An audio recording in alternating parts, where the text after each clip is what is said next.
జగిత్యాల జిల్లా ప్రసిద్ధ పుణ్యక్షేత్రం కొండగట్టు అంజన్న క్షేత్రం చిన్న హనుమాన్ జయంతిని పురస్కరించుకుని రద్దీగా మారింది. దీక్షాపరుల రాకతో కొండంతా రామనామ స్మరణతో మారుమోగుతోంది. భక్తుల తాకిడి పెరుగుతూ ఉండడంతో పోలీసులు భద్రతా చర్యలు పెంచారు. జిల్లా కలెక్టర్ షేక్ యాస్మిన్ బాషా, జిల్లా ఎస్పీ సన్ప్రీత్ సింగ్ ఏర్పాట్లను పర్యవేక్షిస్తున్నారు. చిన్న హనుమాన్ జయంతి సందర్భంగా కొండగట్టు అంజన్న చెంతకు దీక్షాపరులు భారీగా చేరుకుని అంజన్నను దర్శించుకుంటున్నారు. సోమవారం జయంతి ఉత్సవాలు ప్రారంభం కాగా బుధవారంతో ముగియనున్నాయి. రాష్ట్ర నలుమూలల నుంచి వచ్చే భక్తుల కోసం చలువ పందిళ్లు, తాగునీటి సౌకర్యార్థం, పారిశుద్ధ్య నిర్వహణతో పాటు 900 మంది పోలీసులతో భద్రతా ఏర్పాట్లు చేశారు. వాహనాల్లో వచ్చే వారి కోసం జేఎన్టీయూ వద్ద బొజ్జపోతన గుట్ట కింద 3 ప్రాంతాల్లో పార్కింగ్ ఏర్పాటు చేసి అక్కడి నుంచి ఆలయం వరకు ఉచిత బస్సు సౌకర్యం ఏర్పాటు చేశారు.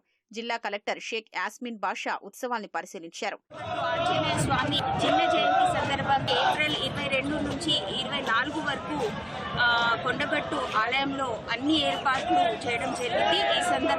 ఈ సందర్భంగా భక్తులకి ఎక్కడ కూడా ఇబ్బంది కలగకుండా ముఖ్యంగా వాళ్ళకి టెంపరీ షెల్టర్స్ కానివ్వండి, వాటర్ అరేంజ్మెంట్స్ కానివ్వండి, హెల్త్ డిపార్ట్మెంట్ ద్వారా మెడిసిన్స్ కానివ్వండి, అదేవిధంగా షటిల్ చేయడానికి 3 ఆర్టీసీ ఫ్రీ బస్సెస్ కూడా ఏర్పాటు చేయడం జరిగింది. ఇంకా భక్తులు మాల విరమణకి సంబంధించిన ఏర్పాట్లు, లేడీస్ కూడా చాలా మంది వస్తారు కాబట్టి కోనేరు దగ్గర షవర్స్ కానివ్వండి, ఇవన్నీ కూడా చాలా పకడ్బందీగా అన్ని అరేంజ్మెంట్స్ చేయడం జరిగింది. భక్తులకి ఒకటే ఒక విజ్ఞప్తి ఏంటంటే, చాలా హీట్ కండిషన్స్ ఉన్నాయి, ఆరెంజ్ అలర్ట్ ఉంది కాబట్టి తప్పనిసరిగా కాటన్ దుస్తులు ధరించి అదేవిధంగా వాటర్ ఎక్కువ తాగాల్సిందిగా కోరుతున్నాం. తొలి రోజు భారీ సంఖ్యలో దీక్షా విరమణకు తరలివచ్చినట్లు ఆలయ ప్రధాన అర్చకులు కపీందర్ శర్మ తెలిపారు. ఈ రోజు హనుమాన్ జయంతి సందర్భంగా భక్తుల తాకిడి పెరగనుంది. చిన్న హనుమాన్ జయంతి సందర్భంగా మేము 41 రోజుల స్వామివారి దీక్ష తీసుకోవడం జరిగింది.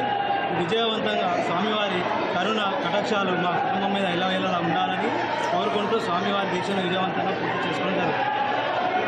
మంచి జరిగింది సార్. స్వామి మంచి జరిగింది. స్వామి మంచి జరిగింది.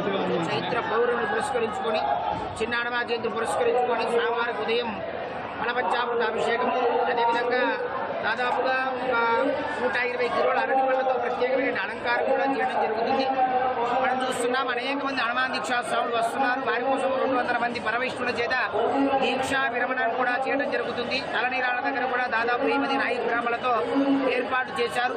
కాబట్టి ప్రశాంతంగా భక్తులందరూ కూడా వచ్చి స్వామివారి దర్శనం చేసుకొని స్వామివారికి ఇరుముడి సమర్పణ చేసి తర్వాతగా స్వామివారి మాల విరమణ చేసుకొని సుఖంగా వెళ్ళవలసిందిగా కోరుతున్నాం. మన కొండగట్టు క్షేత్రంలో 2 హనుమాన్ జయంతులు కూడా జరుపుతారు. రేపటి దినమున జరిగేదాన్ని హనుమత్ విజయోత్సవం అని చిన్న హనుమాన్ జయంతి అంటారు. జూన్ 1వ తారీఖున జరిగేదాన్ని పెద్ద హనుమాన్ జయంతి అంటారు. భక్తుల రద్దీ దృష్ట్యా అన్ని ఏర్పాట్లు చేశామని, వాటిని ఉపయోగించుకుని ఆంజనేయ స్వామిని దర్శించుకోవాలని అధికారులు సూచిస్తున్నారు.